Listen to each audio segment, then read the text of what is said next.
So my first question is, does age affect language learning? Yes po. Kasi po mas madali pong turuan yung matanda kaysa sa bata. So second, are some languages harder to learn than others? Po.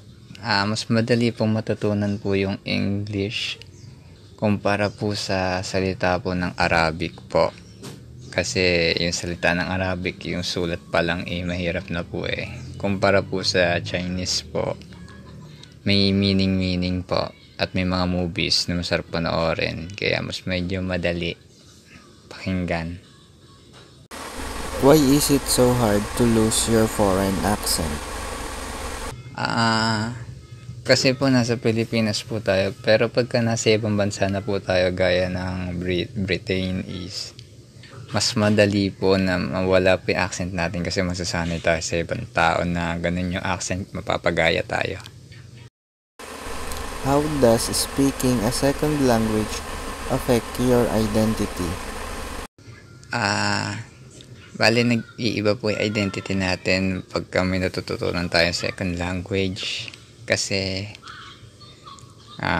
nalalaman natin yung culture po ng lingwaheng yun. Natututunan po natin yung ginagawa nila, yung ugali po nila. Minsan nagagaya po natin. Kaya sometimes it changes our identity.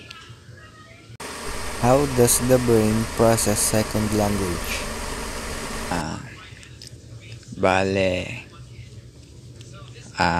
Ang ginagawa po is pag may naririnig po tayong mga bagong lingwahe, mga hindi natin alam ay hindi po natin naiintindihan po. Bumabase po tayo sa itsura po ng mukha po nung naglalabas po ng boses po.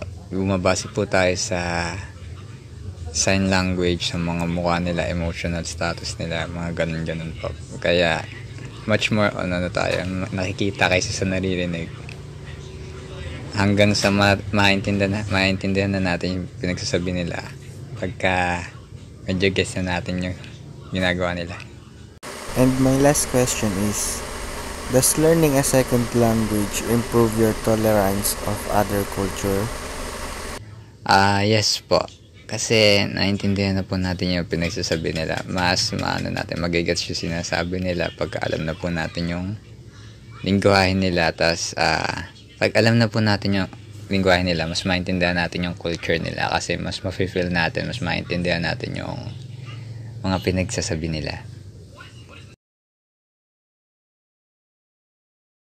And that's all po. And thank you for cooperating with me, sir.